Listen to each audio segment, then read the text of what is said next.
So how does this take place? NHK is conducting an experiment with a group of researchers.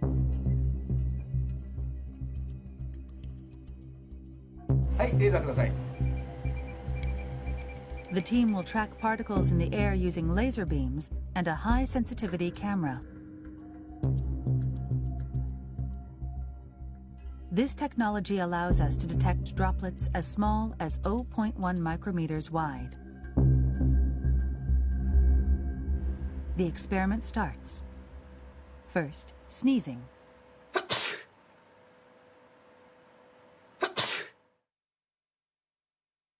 We can see a large droplet about 1 millimeter in diameter.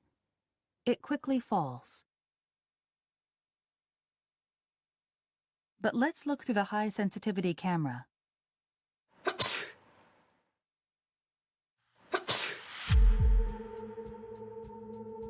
We can see small particles that seem to glitter floating through the air. These particles are all smaller than 10 micrometers, or 1/100th of a millimeter in diameter. Let's take a look from a different angle. They're small and light. You can see them drifting through the air. These are microdroplets.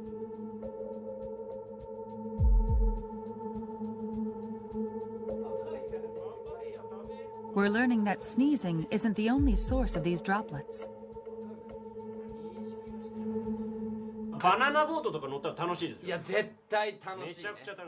We ran the same experiment on a close-range conversation.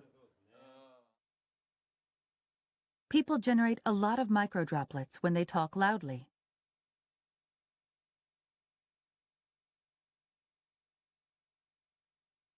The droplets between these two stay where they are. They don't drift away.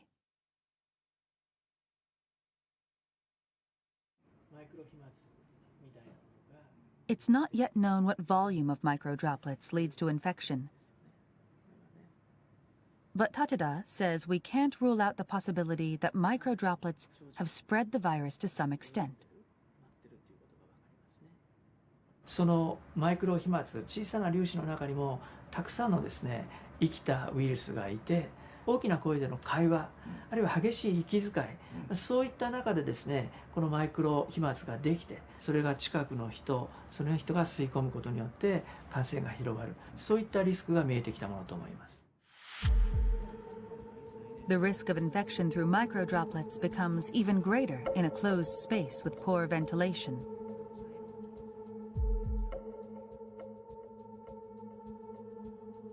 This lab is simulating the movement of microdroplets in an airtight room.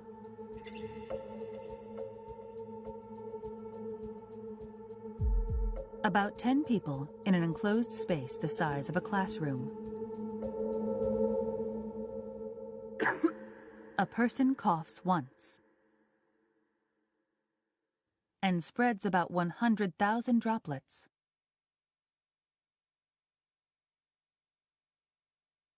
Large droplets are shown in blue and green. Most of these fall to the ground within 1 minute.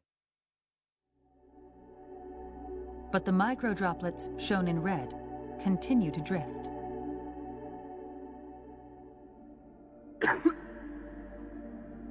This simulation uses only microdroplets.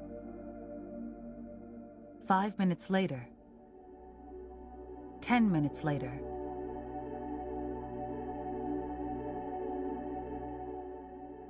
20 minutes later, the microdroplets are still floating in place. 空気がよどんでいると、つまり空気の流れがないということで、マイクロ飛沫そのものは、落ちたり、違う場所に動くことができませんので、長時間その場所にとどまるっていうことになります。But there is a way to prevent this stagnation of microdroplets. Opening windows and increasing air circulation is believed to be effective.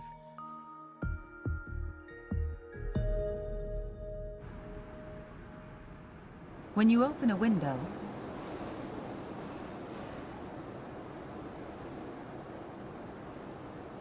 micro droplets are quickly swept away.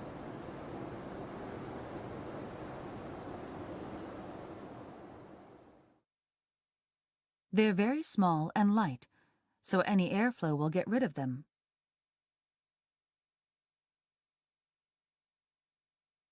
「できればですね、2箇所開けて風の流れを作ってあげるということが大事。それが1時間に1回でもいいから、そういうようなことをやることによって感染のリスクっていうのはかなり下げることができるようになるんじゃないかなというふうに思います。